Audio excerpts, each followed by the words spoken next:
Hello everyone, welcome back to my channel. Today I'm going to be sharing the 9 books that I've read during summer break 2021, and if you have been following my channel, I've always done this kind of book recommendation videos after each break because I always take time to read during my breaks. So let's get started. We have quite a bit to go through. The first one is almost like a picture book that I highly recommend if you like what you were gonna see after this. He is a illustrator and he also draws comic books, etc. An interview done by an interviewer with the artist and a few commentary that other people wrote on his works, and then the rest are just the pictures of his works that he has done. And I found all of them super fascinating. He does these comic books with little storylines, and he's also very famous for his descriptions on the bottom. And apparently, I think he graduated from a French major in Harvard. So that's that. I'm also a very big fan of mark making, so it's just a great book. This is the second book that I've read during the summer, and the cover is super colorful, just like the theme and the storyline. It's kind of like it's kind of a book for kids, which is called When We Got Lost in Dreamland. And on top it says, "My brother and I left reality together and only one of us came back." So from that you kind of can see what is happening.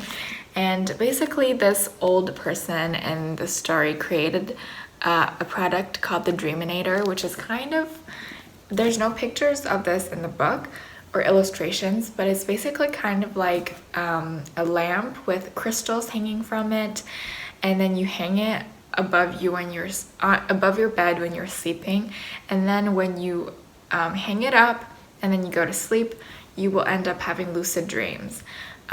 Which means you can control what happens in your dream. And the story was about how the brother got out, went back to the dream and saved his brother. So the third book is this one. It's called The Best Bad Luck I Ever Had. It is one of those books that you look at the cover and you think, okay, what is the story?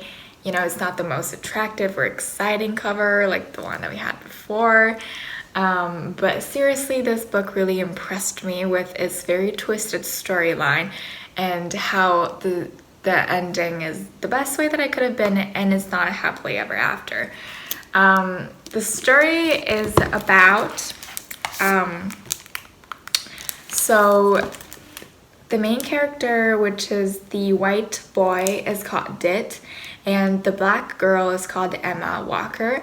And Emma, her dad is a postmaster that just came to this really small town as a new postmaster. And there's basically a book about racism in a town.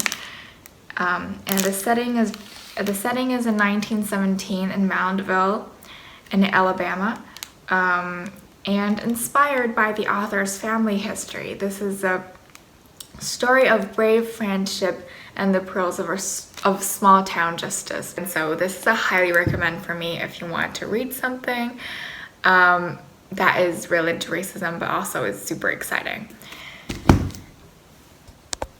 The fourth book is called Personal Effects, and it is a story that was quite violent in the beginning, and when I read it in the evening or at night, I had nightmares after watching it. The main character is called Matt, and his brother's name is called TJ. So now we can get it clear.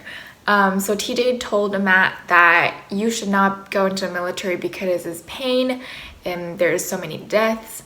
You can get a better future if you don't do what I do. Even though TJ really does enjoy being in the military. So that's basically how I started. However, later on TJ died from the wars, and Matt was basically kind of going crazy because TJ was one of the only person that he was close to, and he really wanted to know how he died and what his life was like before he died. Because he left for military, he only came home like once a year. And it turns out in the end, spoiler alert, I won't say too much, is that TJ had a completely different life when he's away from the home that Matt was in. It gets really exciting and just keeps you going with reading, like you just can't stop. Just to like give you a little hint of what the plot twist actually is, the story has a theme of family, friendships, but also the LGBTQ community. So my favorite quote from this book is when the Matt was thinking to himself, right? Thinking to himself about TJ. Maybe he was already getting ready to leave for good, leave me behind, and didn't know how to tell me that. Whatever it was, I didn't ask because I figured ultimately whatever was in his head was about death. It never occurred to me that it could be about life. Fifth book, I think. Yeah, it's the fifth book. Called The Afterlife of 𝗷𝗄𝗆 chase. I honestly have to say, all of the books, the fiction books that I've borrowed this summer, has a very twisted storyline, and I'm always so surprised when I read it till the end. So all of these books I've read, highly recommend. The book is basically about the main character, who's 𝗷𝗄𝗆 chase. She had 3 angels came to her room during Christmas night to tell her that she is going to die soon if she doesn't change what she's doing with her life. But she didn't listen, so she died and became one of the angels that goes to help other people to change their mind about their lives. During this one year, one of the Scrooge that they were supposed to save was called Ethan Winters, and he was and Holly was really attracted to him. So the way this story works is a little bit confusing, and some of the parts I don't think really makes that much sense. So although Holly has died, she is still alive. Like, you can see her like a human being in real life. So she can still go outside and interact with real people even though she's died. So essentially she fell in love with this boy that she was supposed to save, and she basically entered his life in real life and had interactions with him and started a relationship, which was just not the thing that you were supposed to do, because on the day that she needs to appear in his room, he will recognize her and realize that everything is so messed up. But in the end, it came to the time where she has to go and face him as a dead person. But she made the right decision in the end. This is also not a happily ever after book, which is why I love it so much, and highly recommend you read this on near Christmas, because it just makes it feel 10 times better, I think. The sixth book is called The Color of Lies. Now this one also had a lot of plot twists, but I don't think it's as good as the other books, because I guess from the cover and the description of the book I expected something more, although the plot is also very, like, this is how I would describe it.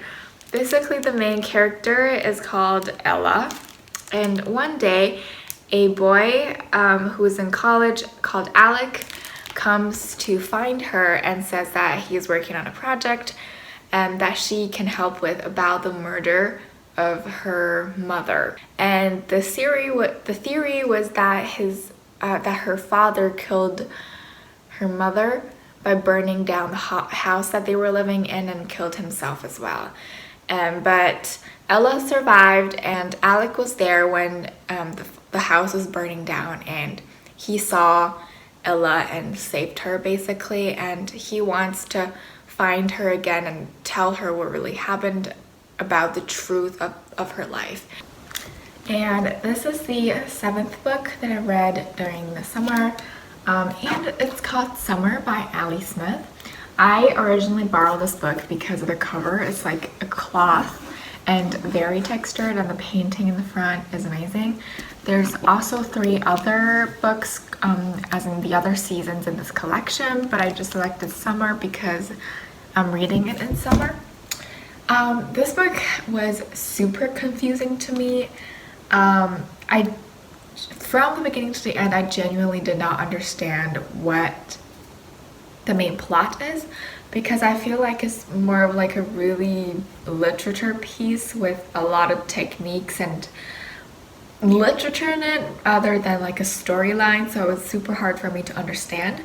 But I still found some really good quotes and some cool, I guess, ideas in it. But I didn't understand the symbolism of summer in this book is that it's the hope, it's the imagined dream life, it is the I guess a period of time that is just unrealistic and just happy. Would recommend this piece if you're really into this kind of literature, philosophical, I guess, kind of book.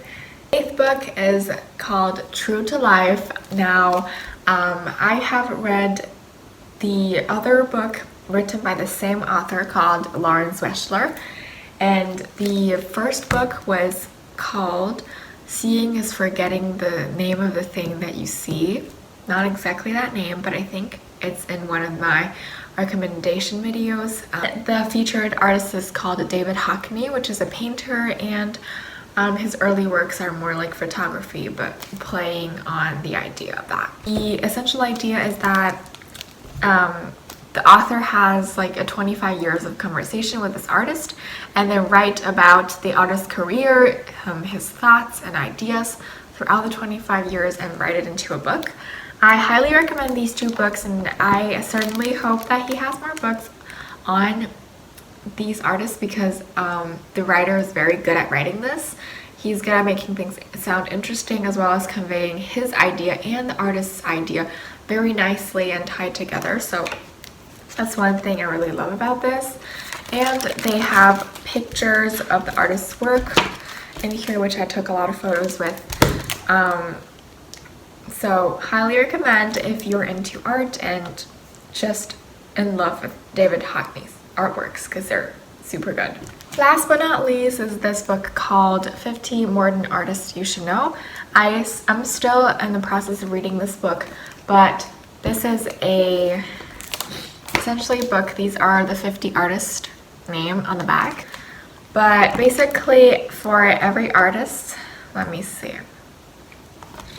For every artist, it has like a timeline of the history events during that time and 3 relevant artists' lifetime pointed on the top of the page, which I think is a super neat and nice design. And for every artist, you have like their name, a little description of what the most important part of their artist career is, and then a short description of who the artist is and their life, essentially. And then they also include a few artworks for these artists. So this is a really good book for simple introductory to art and some artists, and like a short history behind the artists and what is the most important thing that I've done, because you know, art history is just as important as art itself, because it's one of the reasons why you know, art has been developing, and how different artists are inspired by each other and creating all different new types of styles. Thank you so much for watching. That's all the 9 books that I've read during 2021 summer break. I hope you are inspired by some of them, and I highly encourage reading. And I will see you on another video. Bye!